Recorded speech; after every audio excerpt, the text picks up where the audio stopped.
What if I told you that the very thing you've been taught to prioritize, truly understanding your users, could be secretly destroying your business? Sounds crazy, right? But stick with me, because what I'm about to show you will completely change how you think about user-centric design.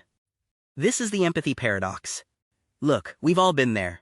You launch a feature your users asked for, the feedback was clear, the research was solid, you were being empathetic, right? But 6 months later, your metrics are down, users are frustrated, and you're wondering what went wrong. Here's the uncomfortable truth. Understanding your users isn't always enough. Sometimes, it's the problem. Today, we're dissecting how genuine empathy can backfire, creating friction points that slowly erode user loyalty and stifle growth. And more importantly, I'm going to show you how to navigate this paradox without sacrificing either your users or your business. Let's start with a scenario you've probably experienced yourself. You're using an app you love, they roll out an update, and suddenly, there's this helpful new feature that actually makes everything more complicated. Maybe it's a streaming service that added so many personalized categories that you can't find anything anymore. Or a productivity app that became so feature-rich, it takes twice as long to do simple tasks. This is the empathetic trap in action. Here's what happens. Companies conduct user research. Users say, I wish I could do X. The company, wanting to be user-centric, builds X. But they never asked why users wanted X, or what problem they were actually trying to solve. Take Microsoft Clippy. Remember that little paperclip? It looks like you're writing a letter. Clippy was born from genuine user research. New users struggled with Word. They wanted help. Microsoft empathized and created an assistant. But they optimized for the wrong metric, immediate assistance, rather than long-term learning and user autonomy. Clippy became one of the most hated features in software history because it prioritized short-term hand-holding over helping users actually master the tool. The empathy was real. The execution backfired. Now let's talk about the metrics trap.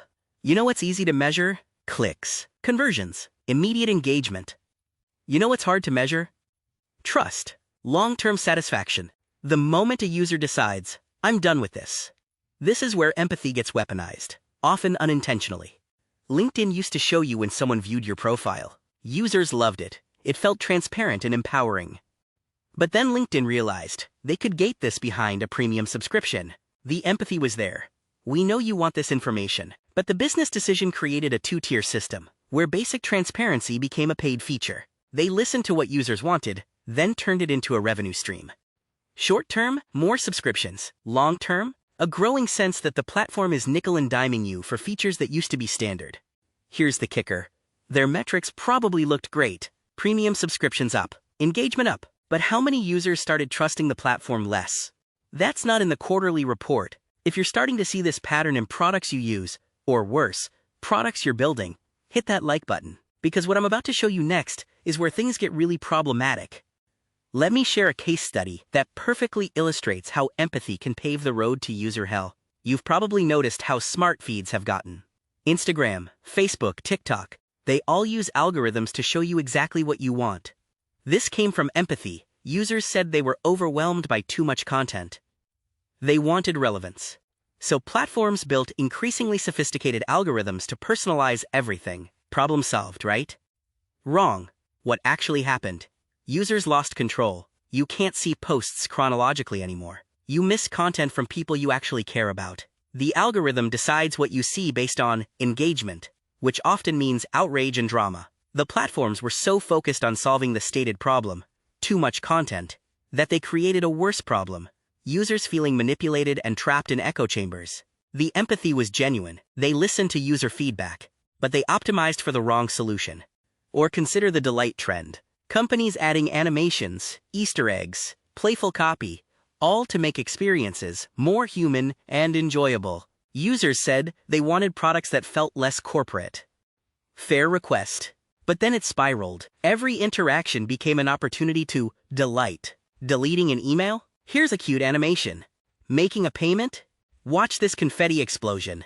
For some users, delightful. For users trying to get work done, infuriating. The pursuit of delight created friction for anyone who just wanted efficiency. And guess which users are most valuable long-term? The ones actually trying to accomplish things. Okay, so if empathy can backfire, what's the solution? Stop caring about users? Hell no, the problem isn't empathy, it's shallow empathy. Here's the shift you need to make. Stop listening to what users say they want. Start understanding what they're actually trying to accomplish.